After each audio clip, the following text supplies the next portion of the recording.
Hello friends, अपनी fellowships internships इन सब के बारे में जानने की जो जर्नी है उसको थोड़ा सा और आगे बढ़ाते हैं। एक और नई फेलोशिप के बारे में बात करते हैं आज, जो CSIR की फेलोशिप है, which is council of scientific and industrial research, जो इंडिया की एक बड़ी फंडिंग एजेंसी है। बहुत सारे लेबोरेटरीज जिसकी ऑल अराउंड इंडिया हैं फंडिंग्स, डिफरेंट रिसर्च लैब्स को जो प्रोवाइड करता है डिफरेंट रिसर्च टॉपिक्स पे काम करने के लिए। तो उनकी जो फेलोशिप है, एक सीनियर रिसर्च फेलो और रिसर्च एसोसिएट, इन दोनों का एडवर्टाइजमेंट अभी आया हुआ है। 28 तारीख से स्टार्ट हुआ है, 28 नवंबर से, और 31 दिसंबर इसकी लास्ट डेट है। SRF की और RA दोनों की ही। तो जो एप्लीकेशंस है वो ऑनलाइन एप्लीकेशन भरी जाएंगी। उनकी डिटेल्स कैसे अप्लाई करना है, आप उसके जो वेबसाइट पे जाएंगे, मैं वेबसाइट का लिंक आपको नीचे दे दूंगी डिस्क्रिप्शन बॉक्स में। तो उसमें आपको पता चल जाएगा। कैंडिडेट्स सिर्फ ऑनलाइन मोड में ही अप्लाई करेंगे, कोई भी ऑफलाइन मोड में आपको कुछ भी सबमिट नहीं करना है। खुद को पहले रजिस्टर करना है। ये आपका साइड में आप देखें, कैंडिडेट को लॉगिन करने के लिए एक विंडो दी हुई है, जिसमें आप लॉगिन करेंगे अपना ईमेल एड्रेस और पासवर्ड वगैरह बना करके, जो नॉर्मल प्रोसीजर है किसी भी एडवर्टाइजमेंट में फुलफिल करने का आजकल। सेम प्रोसीजर आप फॉलो करेंगे। एडवर्टाइजमेंट डिटेल यहाँ पे दिया हुआ है, CSR HRDG की वेबसाइट पर भी है। फ्रिक्वेंटली आस्क्ड क्वेश्चंस भी हैं। एक एप्लीकेशन ही एक कैंडिडेट भरेगा। अपना करेक्ट ईमेल आईडी दें, ताकि उसी से जो भी कम्युनिकेशन होगा CSIR से वो उसी के थ्रू होगा। और एक बार आपने एप्लीकेशन भर दी है तो सेव या सबमिट कर सकते हैं विद इन 40 मिनट्स आप, अदरवाइज उसके बाद आपका सेशन एक्सपायर हो जाएगा और आपको फिर से री लॉग इन करना पड़ेगा। तो ये सब नॉर्मल चीज़ें हैं।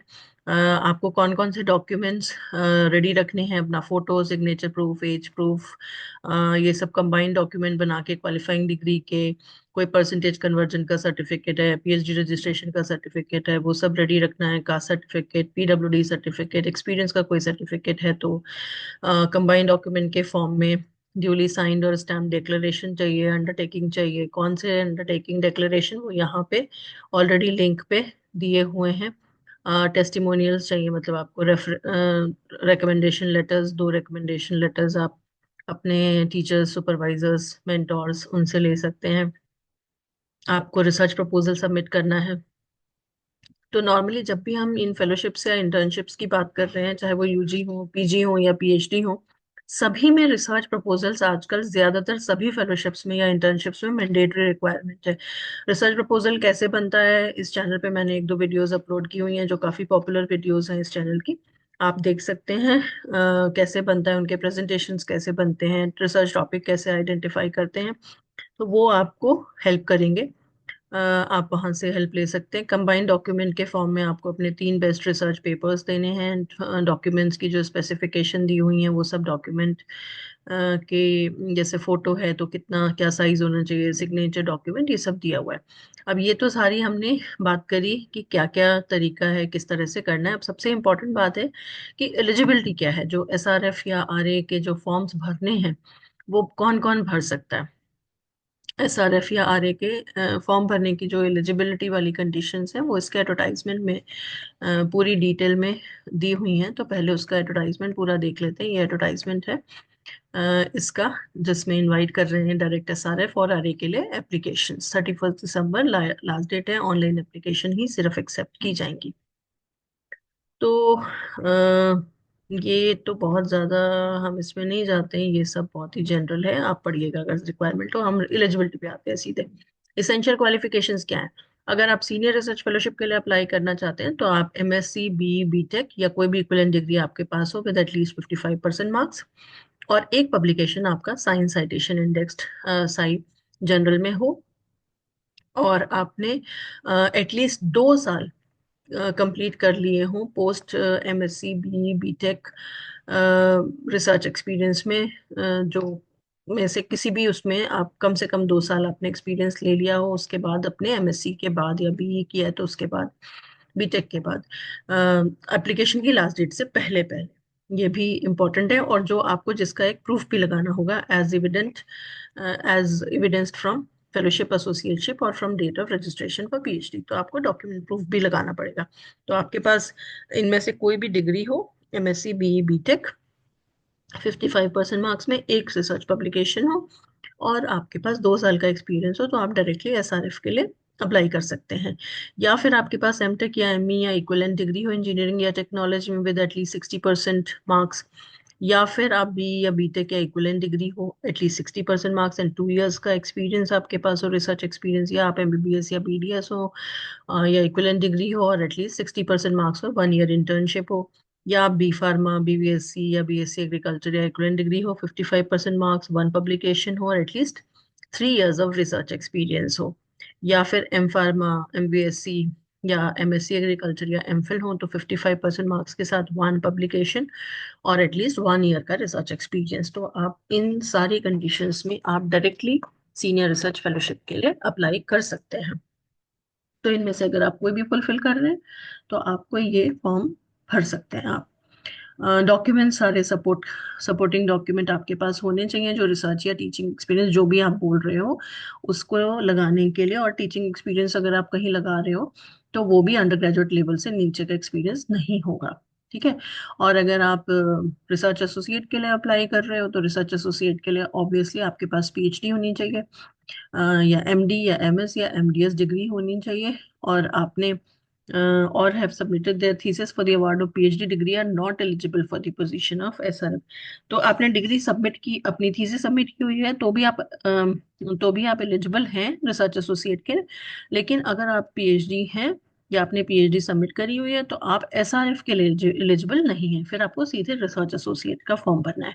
आरए के लिए आप एलिजिबल होंगे। तो हिंदी इंग्लिश दोनों में ही ये पूरी इंफॉर्मेशन लिखी हुई है। एम्प्लॉयड कैंडिडेट्स हों तो फुल टाइम बेसिस पे हों तो वो भर तो सकते हैं फॉर्म, मतलब दो साइमल्टेनियसली एम्प्लॉयमेंट नहीं हो सकते। अगर आप मान लीजिए ये फॉर्म भरेंगे तो फिर आपको पहले वाला रिजाइन करना पड़ेगा या छोड़ना पड़ेगा। सो वो आप को देखना पड़ेगा। स्टाइपेंड जो है वो 42,000 पर मंथ है during the entire tenure of fellowship और date of PhD whichever is earlier. और एसआरएफ के केस में दिस इज कंटिजेंट ग्रांट जो है that is 20,000 per annum. SRF कहीं पे भी आप एटलीस्ट 2 इयर्स के लिए मैक्सिमम आपको मिलेगा। एक्सटेंडेबल हो सकता है 1 ईयर के लिए अगर असेसमेंट कमेटी आपकी 3 मेंबर्ड अलाउ करती है। तो बहुत डिटेल में मैं नहीं जाऊंगी, अगर आप इंटरेस्टेड होंगे तो आप प्लीज पूरा डॉक्यूमेंट पढ़िएगा। मैं सिर्फ आपको इसके बारे में जो ब्रॉड इंफॉर्मेशन है वो दे रही हूँ। जो टोटल जेआरएफ या एसआरएफ का जो है वो टोटल भी एक ये है कि आप इतने मैक्सिमम ईयर्स तक ले सकते हैं। जेआरएफ और एसआरएफ मिला करके दोनों 5 ईयर्स से ज्यादा एक्सीड नहीं होना चाहिए, एटसेट्रा एटसेट्रा। ये सब इंपॉर्टेंट चीजें आपको पता होनी चाहिए। रिसर्च एसोसिएटशिप के लिए कौन अप्लाई कर सकता है मैं अभी बता चुकी हूँ कि आपकी पीएचडी हो साइंस या इंजीनियरिंग सब्जेक्ट में, या फिर एमडी एमएस एमडीएस हो किसी भी मेडिकल साइंस सब्जेक्ट में, या ME MTech M pharma MBSc हो, कम से कम 3 साल के रिसर्च एक्सपीरियंस के साथ। और पीएचडी साइंस और इंजीनियरिंग में अगर किसी की थीसिस सबमिट हो गई है तो वो भी एलिजिबल है। लेकिन तब तक उसका जब तक वाइवा नहीं हो जाता, जब तक डिक्लेयर होता है रिजल्ट उसके पहले तक उनका वाइवा हो जाना चाहिए। जब तक उनके पास अवार्ड लेटर आता है तब तक। रिसर्च एसोसिएटशिप के लिए एटलीस्ट एक research publication standard reference journal में जरूरी है। तो ये तो हो गई आपकी इंपॉर्टेंट रिक्वायरमेंट। जो स्टाइपेंड है आरए का वो 58,000 है पूरे टेन्योर के लिए, और कंटिजेंट ग्रांट भी 20,000 पर एनम है। आई थिंक एसआरएफ के केस में did I mention it correctly? It was how much was this 48,000 or something? Let me just go through once again. Okay, SRF was 42,000, SRF 42,000 था और contingent grant था आपका 20,000, और RA का है आपका 52,000 and contingent grant remains the same for both.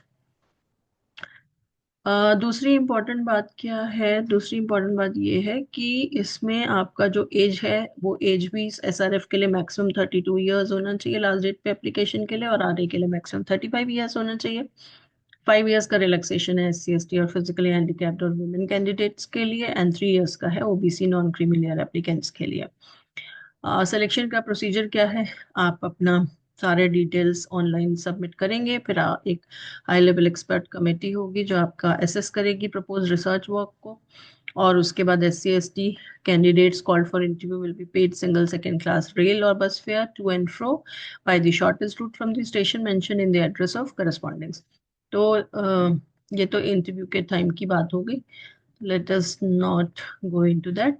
And specifically environmental sciences के जो लोग हैं, अगर वो अप्लाई करते हैं तो उनसे ये एक्सपेक्टेड है कि वो इनमें से कुछ, ये जो ब्रॉड टॉपिक्स भी यहाँ पे मेंशन किए हुए हैं, इन ब्रॉड टॉपिक्स पे स्पेसिफिकली काम करेंगे। I am not reading them, please go through the document if you are really interested और if you are from the environmental science background and if you wish to fulfil RA या RA और SRF कुछ भी भरना चाहें तो please आप ध्यान से पढ़िए, क्योंकि इन्वायरमेंटल साइंस स्टूडेंट्स के लिए स्पेशली मेंशन किए हुए हैं कुछ टॉपिक्स। ऐसे ही कैंडिडेट्स जो साइंस एंड टेक्नोलॉजी स्टडीज के लिए अप्लाई कर रहे हैं उनके लिए भी यहाँ पे ब्रॉड टॉपिक्स यहाँ पे स्पेसिफाई किए हुए हैं, तो आप इनमें से किसी भी टॉपिक पे अपना रिसर्च प्रपोजल सबमिट कर सकते हैं। सब्जेक्ट कोड दिए हुए हैं अपेंडिक्स 1 में।